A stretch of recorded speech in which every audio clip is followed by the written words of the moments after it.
Assalamualaikum warahmatullahi taala wabarakatuh. Pertama, bersyukur kepada Allah dengan ucapan alhamdulillah. Yang kedua, bersalawat kepada Nabi dengan ucapan Allahumma sholli ala Muhammad. Salam olahraga, sehat selalu, jangan biarkan badan kita letoy. Mari kita saksikan video berikut ini.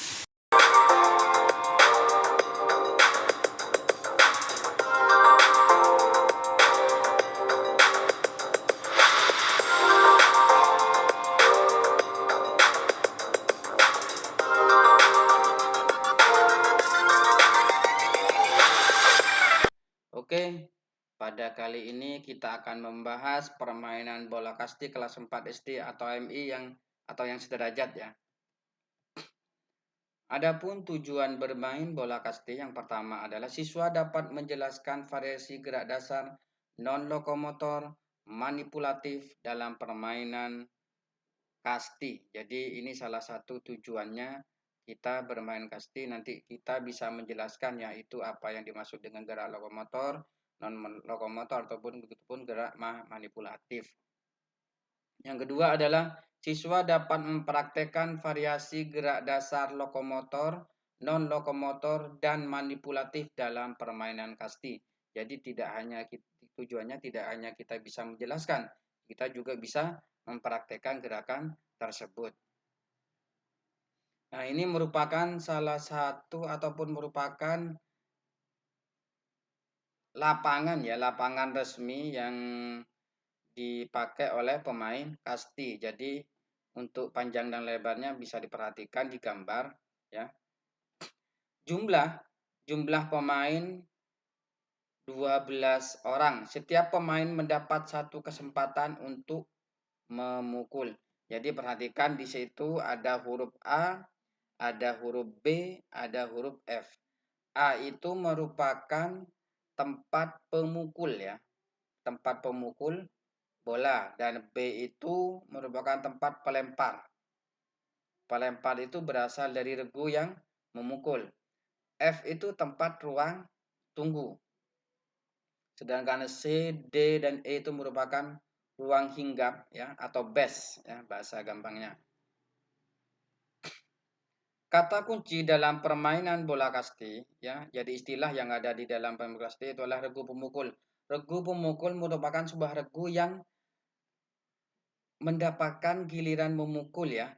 Jadi regu pemukul dan regu penjaga ini biasanya ketika pertama kali bermain itu shoot ataupun di lotre, dan yang menang itu adalah regu pemukul, maka dia dapat memukul lebih dahulu dan teman-temannya antri di base tempat antri, sedangkan regu yang kalah itu menjadi regu penjaga, menjadilah lawan. Jadi ini istilah ada regu pemukul dan regu penjaga yang sering ada di dalam permainan kasti. Berikutnya adalah pelambung ataupun pelempar. Pelempar ini yang biasanya melempar bola. Jadi saya yakin ini sudah paham ya untuk pelambung atau pelempar. Itu yang menangkap bola, yang melempar bola ya. Biasanya pemukul itu ada pelemparnya. Pemukul itu biasanya melemparnya ada 3 variasi, bisa datar ya, bisa lambung ataupun bisa cepat. Tergantung kita meminta kepada pemukul. Biasanya pemukul itu meminta ke pelempar sejauh mana ataupun secepat apa bola itu akan dilempar, sehingga nanti akan berpengaruh dengan kecepatan pukulan kita ketika memukul bola kasti. Yang berikutnya adalah pergantian tempat. Jadi ini harus juga dipahami, dalam pemain kasti bisa berganti tempat apabila salah seorang dari pemain dalam tim pemukul terkena lemparan bola. Jadi kalau salah satu dari pemain dalam tim pemukul ya, ketika memukul terus kena lemparan, maksudnya itu ketika akan mau menuju base, biasanya kan ketika pukul bola keburu ketangkap dan gitu kena lempar ya, dengan aturan yang ada dan atau mematuhi aturan, karena ketika dipukul bola jatuh ke tanah itu tidak boleh langsung dilempar, tapi diumpan dulu baru dilempar. Lempar pun itu tidak boleh mengejar, harus di tempat ya. Terus yang kedua, bola pukulan dari tim pemukul ditangkap langsung oleh tim lawan sebanyak 3 kali secara berturut-turut. Jadi apabila pukulan kita ditangkap 3 kali secara berturut-turut, itu otomatis akan berganti atau bertukar tempat. Yang berikutnya adalah alat pemukul lepas pada waktu melakukan pukulan berlangsung. Jadi itu sudah ada nanti aturannya ya. Kalau kita memukul terus kita pukul, tongkat juga dilepas. Nah, itu jatuh dalam artian itu kan membahayakan lawan, maka pemain itu diganti. Berikutnya adalah variasi gerak dasar lokomotor dalam permainan kasti, yaitu berjalan dan berlari. Jadi kalau kita bermain atau berolahraga tidak luput dari yang namanya jalan dan berlari. Ini biasanya ketika mukul langsung lari ke base ya, base pertama, base kedua atau base ketiga. Yang berikutnya sama ya, bedanya hanya berlari dan melompat. Ini sama sesuai dengan kebutuhan kita. Kalau kita hanya dibutuhkan untuk berlari saja dan berjalan, oke lah.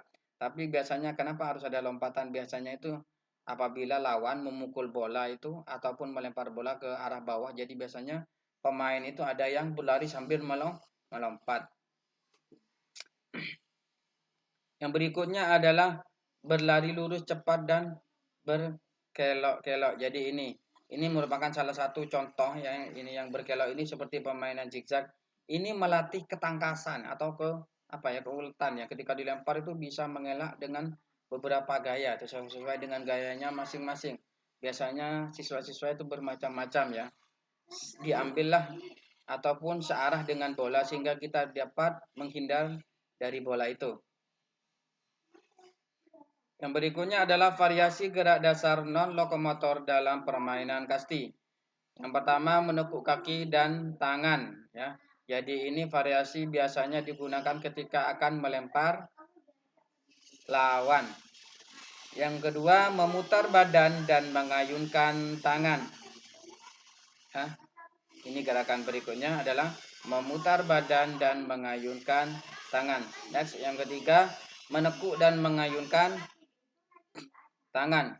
Ini merupakan salah satu variasi gerak dasar non-lokomotor dalam permainan kasti.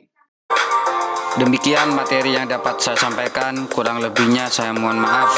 Segala kesalahan dan khilaf datangnya dari saya, yang benar datangnya dari Allah Subhanahu wa taala. Bertemu lagi di pembelajaran berikutnya. Wassalamualaikum warahmatullahi taala wabarakatuh.